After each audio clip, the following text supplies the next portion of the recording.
Muy bien. A ver, si Profesor, buenos días. Buenos días, Edison. Buenos días, Romario. Buenos días, Edgar. Buenos días, Ediluz. Buenos días, Grover. Buenos días, Kevin. Buen día, profesor. Buenos días, muchachos. Buenos días, compañeros. No todos han estado en la primera sesión, ¿no? La sesión del día lunes. ¿Quiénes no han estado el día lunes? A ver, muchachos. A ver, Profesor. Ronnie Yo, Kelly, ¿no es cierto? ya Ediluz tampoco. A ver. entré un ratito. Has entrado un ratito solamente a saludar, ¿no es cierto? No, profesor, es que no tenía mucha internet y se había salido. Aparte de eso, no tenía batería. Ya, mi amor. Maricielo Cruz. Sara Yassi. Vamos a anotar. Maricielo Cruz. Sara Yassi. Bueno, les comento. ¿Ya? Les voy a comentar.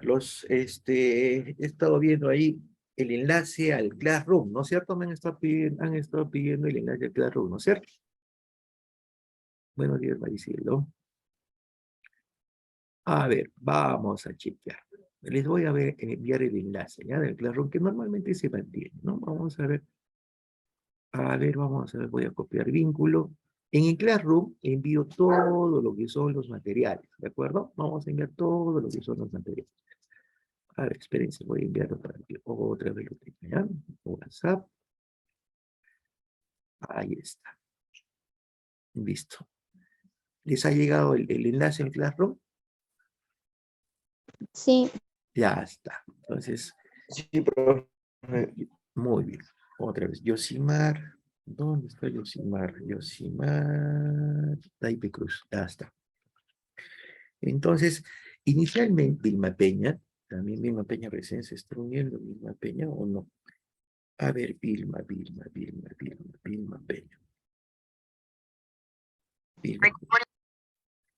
Entonces, inicialmente, como les digo, vamos a trabajar en paralelo, ¿ya? O sea, el grupo WhatsApp, básicamente lo vamos a tener como una especie de retén, ¿no? Si es que, por si acaso. Pero normalmente toda la información la vamos a llevar a través de Juan Mopamí Almirón. Lo vamos a llevar a través del Classroom, ahí donde nos tenemos que informar, ¿no? Al final lo que va a quedar ya a medio, de acá unas 3, 4 semanas, solamente es el Classroom, y lo vamos a tener el WhatsApp, vuelvo a repetir, como apoyo. Muy bien. A ver. ¿Qué ha pasado con César? ¿No me lo han visto, César? A ver, vamos a poner acá. Vamos a ver. A ver, hemos estado desarrollando, ¿no es cierto? Básicamente nuestro curso de sistemas de previsión social, es una parte teórica definitivamente, pero tenemos que combinar también con una parte práctica, ¿de acuerdo? Entonces, hemos estado avanzando, ¿no es cierto? Básicamente, les he enviado diapositivas en el Classroom, la pueden encontrar a través del enlace, ¿no es cierto? Si ustedes miran el enlace, van a mirar estas diapositivas que tengo acá, ¿no? Donde dice el título de estas diapositivas que hemos estado desarrollando en la primera clase, sesión 1, sistema de previsión social, ¿no? Conceptos básicos que hemos tenido, ¿no? Entonces, ¿cuál va a ser el esquema? Ya que ya estamos casi completos, el esquema de trabajo. Yo le voy a mandar información para que usted, y esa información la vamos a desarrollar, ¿no es cierto?, en conjunto. ¿Listo? Lo que hagamos en clase después voy a preguntar, ¿no es cierto? ¿Listo? Por ejemplo, ahora vamos a terminar las diapositivas y voy a preguntar lo que hemos hecho el día lunes a los que han asistido el día lunes. ¿De acuerdo? Entonces, es importante esta doctrina que estamos haciendo, porque eso es una base que vamos a tener para efectos de nuestro curso del sistema de previsión social. ¿De acuerdo? Entonces voy a preguntar. Tengan mucho, lean. Por eso tienen, por ejemplo, los comentarios que se hacen, ¿no es cierto? Que hacemos en clase, eso está grabado en los videos que ustedes también tienen acceso, ¿no? Muy bien. A ver, vamos a seguir con nuestro avance y vuelvo a repetir, termino Vamos a hacer una especie de repaso a través de preguntas, ¿ya? Vamos a ver. Nos quedamos en la 8 ya desarrollada, las fuentes del trabajo, y vámonos a la diapositiva 9, ¿no? La jerarquía de las fuentes de trabajo. Las fuentes o las normas con rango constitucional, vamos a empezar con eso, ¿no? O sea, vamos a desarrollar, ¿no? A ver, lo que tiene rango constitucional para efectos del trabajo, ¿no es cierto?, de normas relativas al trabajo, en primer lugar tenemos a la Constitución Política del Estado, ¿no?, que es la denominada también Carta Magna, ¿no? Es la ley fundamental que rige todo Estado de Derecho. Todos los estados, muchachos, tienen una constitución política. Todos, ¿no? Y cuando un estado, algunos, ¿no?, los que no tienen una constitución política, no tienen, ¿no es cierto?, un Estado de Derecho. Se llama Estado de Derecho cuando hay una Constitución. Esa Constitución se denomina ley fundamental, ¿no? La ley fundamental, la que predomina sobre todas las normas, ¿no? Muy bien. La denominación de fundamental, ¿no?, nos indica, se debe a los hechos concretos porque consagra los principios básicos de la organización del Estado y porque las normas jurídicas deben subordinarse a ella. No hay ninguna norma que pueda ir contra la Constitución. ¿Listo? Al contrario, las normas que vengan después tienen que ir, ¿no es cierto?, enmarcadas en el ámbito constitucional, en la Constitución Política del Estado. Bueno, en nuestro país, la Constitución Política, ¿no es cierto?, de 1979, la que consolida el proceso de constitucionalización de los derechos laborales, ¿no? Ahí empieza, ¿no es cierto?, a consolidar los derechos laborales con la Constitución Política de 1979, ¿no? Constitución que no está, bueno, ha sido reemplazada, ¿no?, con el gobierno de Alberto Fujimori, ¿no? Muy bien, obteniendo una nueva Carta Magna, pero por historia, una nueva Carta Magna, ¿no?, una nueva Constitución, pero en 1979 fue la primera Constitución que marcaba, pues, por ejemplo, lo que eran los derechos laborales. Muy bien. No solamente al ubicar estos derechos en el título primero de los derechos fundamentales, ¿no? ¿Por qué derechos fundamentales? Los derechos fundamentales se refiere, pues, a los derechos principales que tiene la persona humana. Uno de ellos, el derecho al trabajo, ¿no? Y dedicó todo, pues, el título quinto, ¿no?, a su regulación, ¿no?, del trabajo, cómo debería ser. Hay, por ejemplo, los derechos que tiene el trabajador, etcétera, ¿no es cierto? Sino que también a través de su artículo 179, el Perú es una república democrática, independiente y soberana basada en el trabajo, ¿no? Ahí, por ejemplo, lo recalcó, ¿no? Entonces, la primera norma que va a fijarse es la Constitución Política del Perú. Acá vamos a marcar lo más importante, ¿no? Es la ley fundamental. Vamos a ponerle con azulito. Es la ley fundamental. Sobre esta ley se rige todo, ¿no? Y esta ley fundamental hace el Estado de Derecho, lo que se denomina, cuando nosotros tenemos una Constitución, se denomina Estado de Derecho. Y la denominación fundamental, denominación fundamental, ¿no es cierto?, se refiere, pues, a dos hechos concretos. ¿Cuáles son esos dos hechos concretos que le da ese criterio de fundamental a la Constitución? Porque consagra principios básicos de la organización del Estado, ¿no? Su estructura del Estado, cómo debe comportarse, las normas vigentes. Y porque todas las normas deben subordinarse, ese es el otro criterio, a la Constitución. ¿Listo? Incluidas las laborales, por supuesto. Entonces, a ver, recalcando lo importante, ¿no? En nuestro país, en el Perú, la Constitución Política del 79, de 1979, es la que consolida el proceso de constitucionalización de los derechos laborales. Pues acá en la Constitución del 79 consolida, por lo repetir, los derechos fundamentales de los trabajadores. Listo. Muy bien, y acá en esa Constitución, en el artículo 179, la del 79, proclamó el Perú como una república democrática, social, con independencia y soberana, basada en el trabajo. ¿De acuerdo? Muy bien. Esta es una norma de rango constitucional, la Constitución. Los tratados de derechos humanos, ¿no? Esa es otra, son normas con rango, también es una norma con rango constitucional. ¿De acuerdo? Entonces, ¿qué nos indica? Miren, dentro del concepto de los tratados se incluyen no solamente los acuerdos a que puedan llegar determinados estados, ¿no? Regulando sus relaciones a nivel internacional, sino también declaraciones universales de algunos organismos internacionales como la OEA, la Organización de Estados Americanos, y la ONU, ¿no es cierto? La Organización de Naciones Unidas. Además de los convenios de la Organización Internacional del Trabajo, la OIT. En nuestro país, este señor, Javier Neves Mujica, señala que los tratados son normas producidas por sujetos internacionales que pueden ser los propios estados u organismos internacionales. Los estados celebran acuerdos en forma bilateral, ¿cierto? Y multilateral. Y los organismos internacionales celebran acuerdos o adoptan pues sus decisiones en sus propios organismos, ¿no?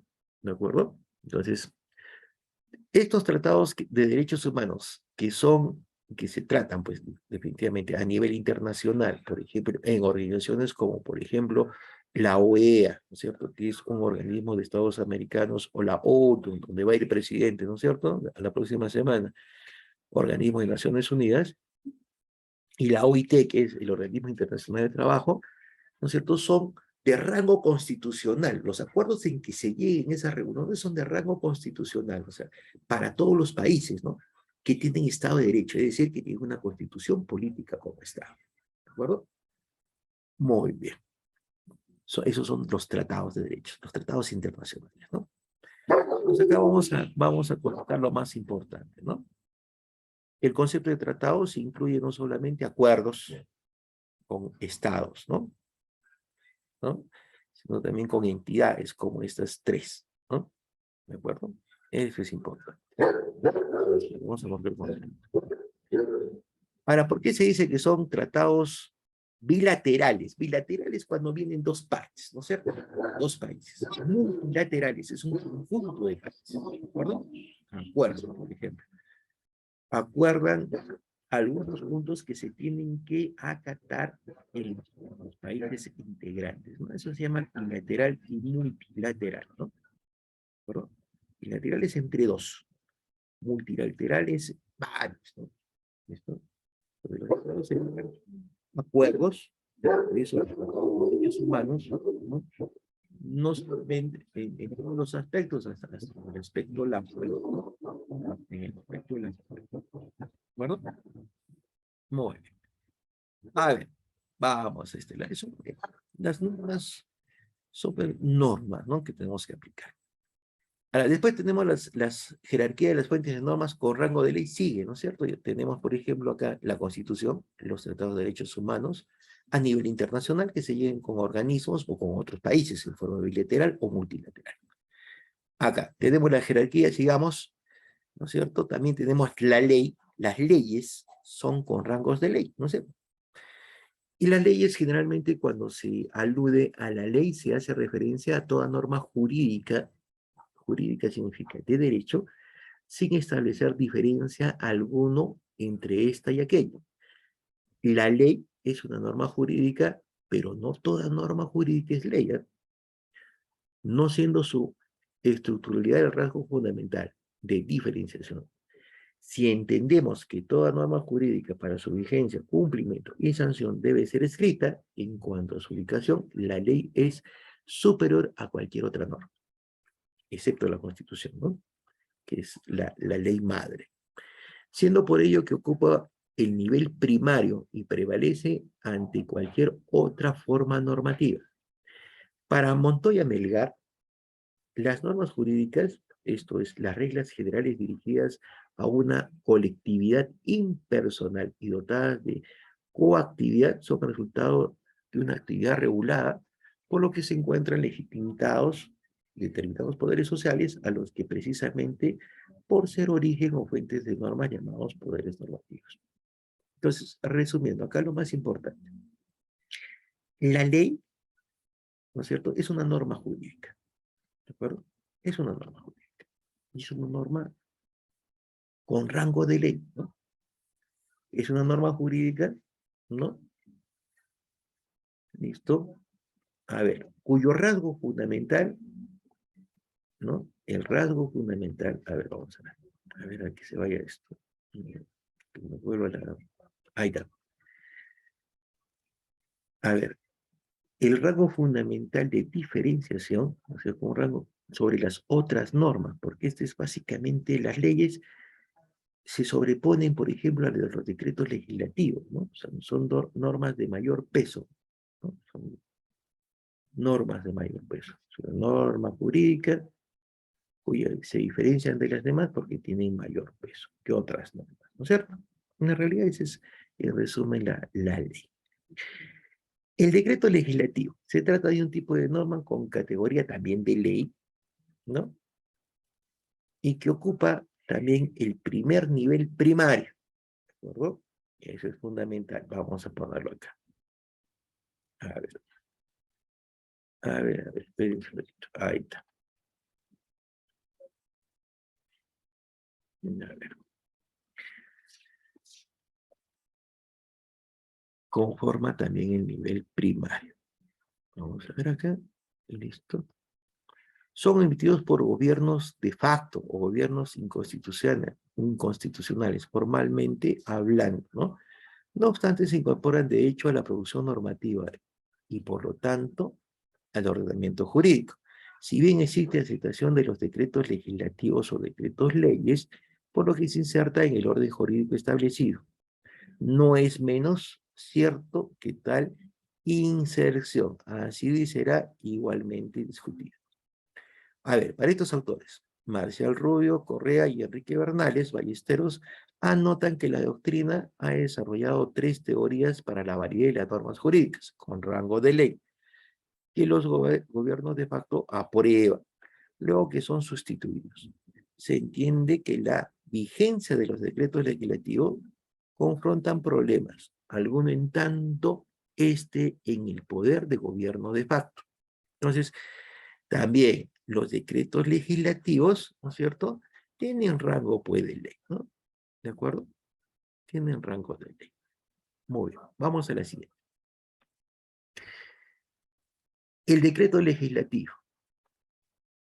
Este es el decreto, ¿no? El decreto legislativo, como su nombre lo indica, ¿no? Decreto legislativo. Entonces, a ver, ¿quiénes las emiten? Vamos a ver eso, ¿no? Como hemos visto al abordar el tema de la ley como fuente de derecho, en nuestro ordenamiento jurídico del Perú, la atribución normativa ha sido asignada al Congreso de la República.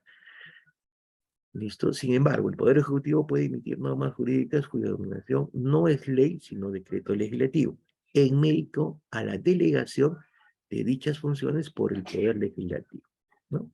La fuente normativa de los decretos legislativos es el Poder Ejecutivo, que básicamente es en la persona del presidente de la República a través de una ley autorativa para legislar sobre materias específicas con un plazo determinado, establecidas en la propia ley autorativa, ¿no? Primero, eso se encuentra en el artículo 104 de la Constitución. Muy bien, entonces, el decreto legislativo, como su nombre lo indica, el que puede emitir esos decretos legislativos es el Poder Legislativo, el Congreso de la República, que es el Poder Legislativo, ¿no? Su función es no solamente controlar, ¿no es cierto?, sino emitir leyes, ¿no?, decretos legislativos. Entonces, a diferencia de las demás, ¿no? Por ejemplo, en este caso, la ley, ¿no? ¿No? Lo emite el Poder Ejecutivo y los decretos ley también cuando son gobiernos de facto, ¿no? ¿De acuerdo? O inconstitucionales, cuando rompen una norma, ¿no? Ese es un gobierno de facto. Legisla a través de decretos leyes. Pero el decreto legislativo, ¿no es cierto?, está en poder del Congreso. O sea, el Congreso de la República es el que realiza, ¿no es cierto? O realiza los decretos legislativos. Pero ¿qué pasa? Que el Poder Legislativo le puede dar al Poder Ejecutivo, ¿no es cierto? Le da la facultad de poder emitir, ¿no es cierto? De poder dar la facultad de poder emitir decretos legislativos, ¿no? Para delegación de determinadas funciones, ¿de acuerdo? Que pueden ser de materia laboral, pueden ser de materia económica, etcétera, ¿no es cierto? Por ejemplo, miren, el gobierno tiene la necesidad de creación de nuevos recursos, ¿no? De nuevos impuestos, ¿no es cierto? Pero no lo puede hacer, no lo puede hacer se hace a través de decreto. Cuando pide facultades, por ejemplo, para legislar en temas laborales, por ejemplo, contratación del CAS, ¿no es cierto? A ver, aumento de la remuneración mínima vital, ¿no es cierto? A ver, otro decreto, otro poder que puede pedir el gobierno para ver asuntos tributarios también, no creación, repito, creación de nuevos impuestos, exoneración de impuestos, le tiene que pedir facultades, ¿cierto? Al Poder Legislativo para hacer esos decretos legislativos por un tiempo determinado, ¿eh? No es en forma eterna, no son por los 5 años. Tiene que pedir autorización para poder legislar, ¿no es cierto? Por ejemplo, en este tema, por ejemplo, de la URIA, que es, ¿no? Que estamos, para que el Estado pueda tener los recursos suficientes, por ejemplo, ¿no? Los recursos suficientes para poder comprar la urea y ayudar a los agricultores, ¿no es cierto? El gobierno ha tenido que ir al Congreso, ¿no es cierto?, para poder legislar o poner un proyecto para efectos que el Congreso aumente el presupuesto, por ejemplo, al Ministerio de Agricultura, ¿no? A través de un crédito legislativo. O sea, pide la autorización para que les firmen y le autoricen ese decreto legislativo al gobierno, de dar esa facultad, ¿listo? Para que haga ese procedimiento de adquisición, ¿no? ¿Listo? ¿A través de qué? De un decreto legislativo. Entonces,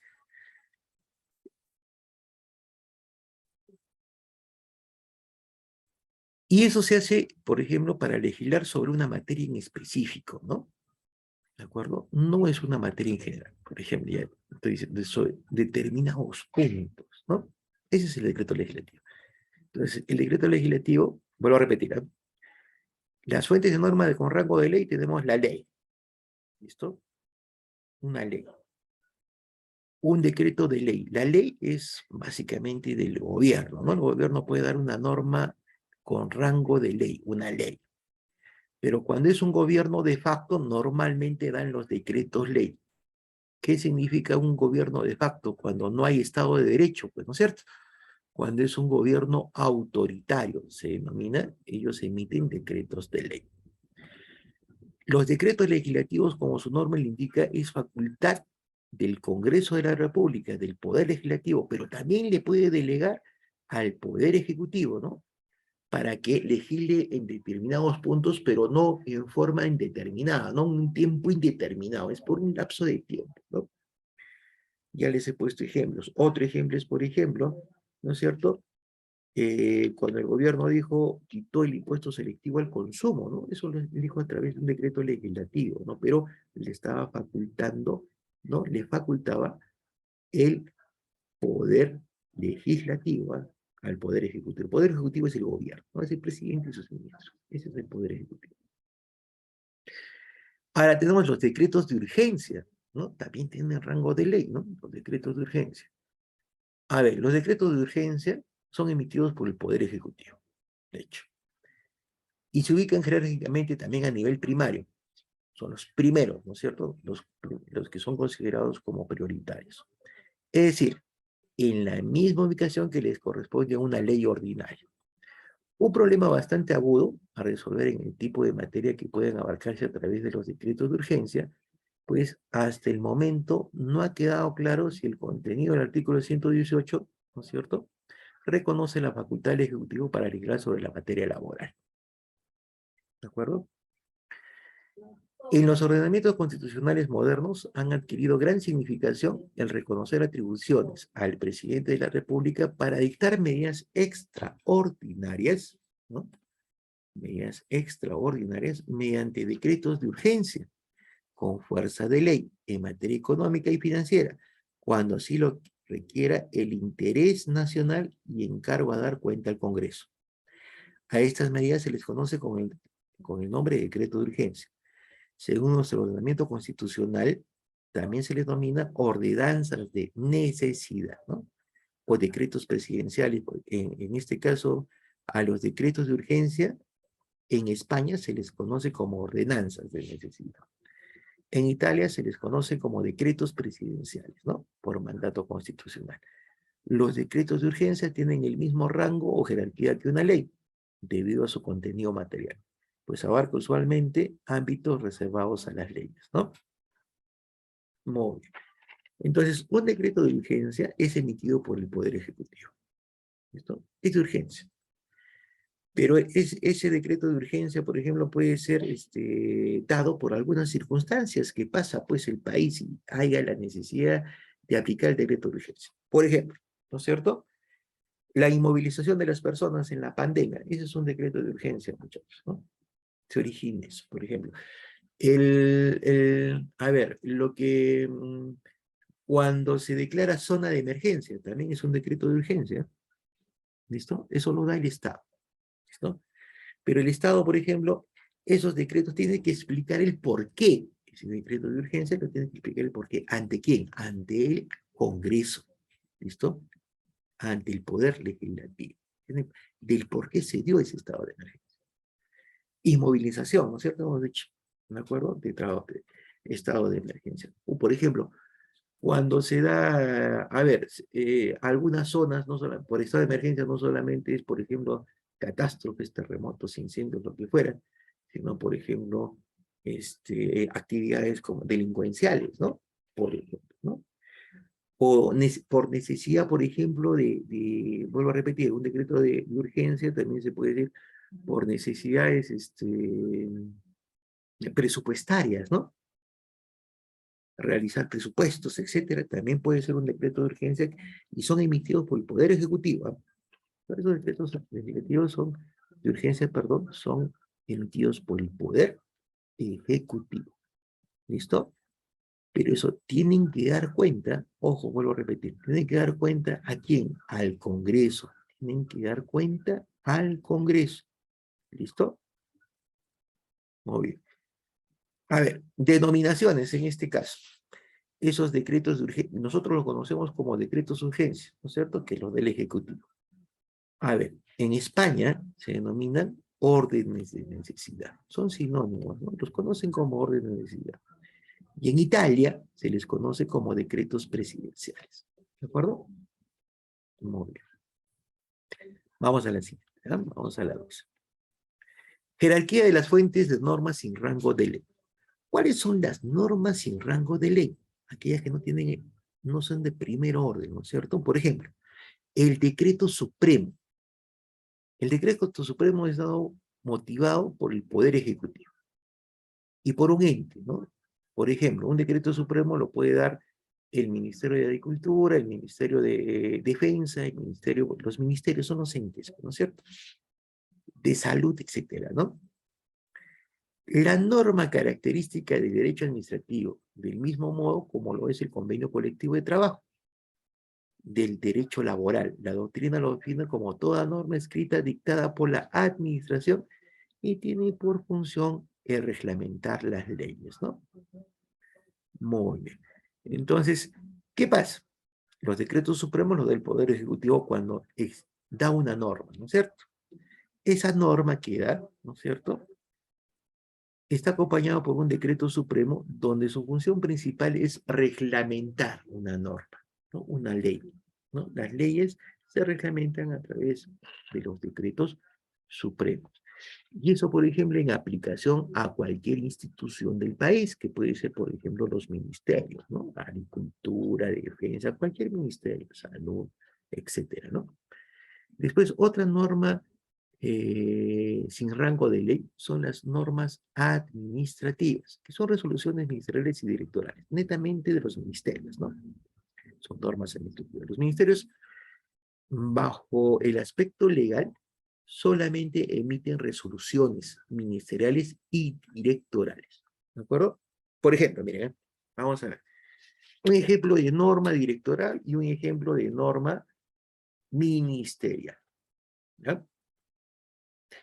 Para que puedan, por ejemplo, funcionar, digamos, una institución educativa, puede tener dos tipos de normas que le permitan dar esa, funcionar, por ejemplo, ¿no? A ver, directorales, ¿no? Por la dirección de educación de cada región, ¿no? Cuando le da la norma directoral, sí puede funcionar ese centro educativo. Pero hay una de mayor rango que la directoral, que es la ministerial.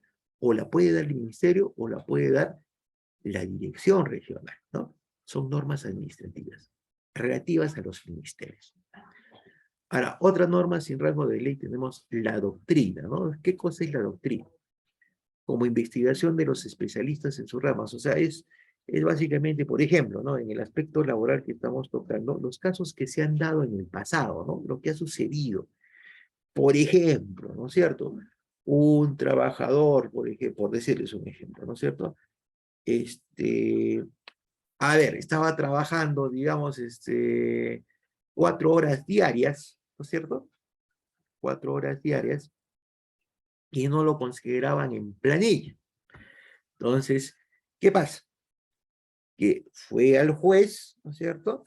Para efectos de reclamar, ¿no es cierto?, su colocación en la planilla y ser afecto a todos los derechos que tiene el trabajador.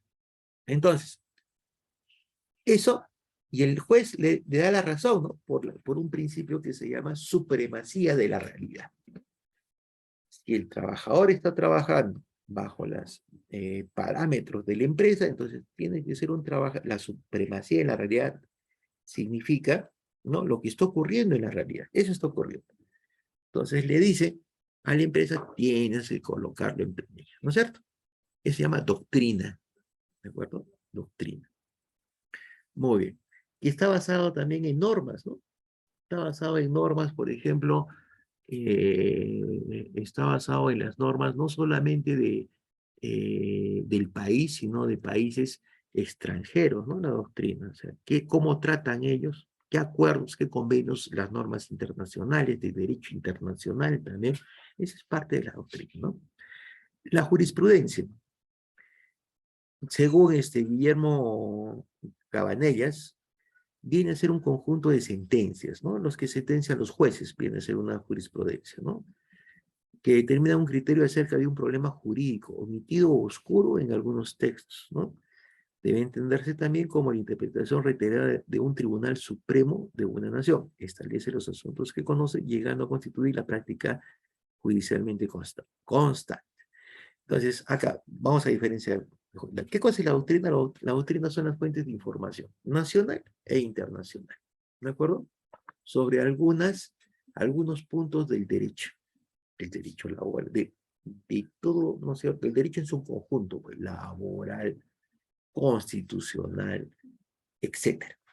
Y la jurisprudencia, ¿no es cierto?, son las sentencias que se han dado, ¿no?, a casos que se han emitido al Poder Judicial, ¿no? ¿De acuerdo? Han sido casos a favor, casos en contra, las resoluciones, ¿no? Despidos arbitrarios, por ejemplo, y cómo ha resuelto el juez, ¿no? Entonces, eso forma parte de la jurisprudencia. ¿Listo? Si hay, a ver, vamos a poner un caso.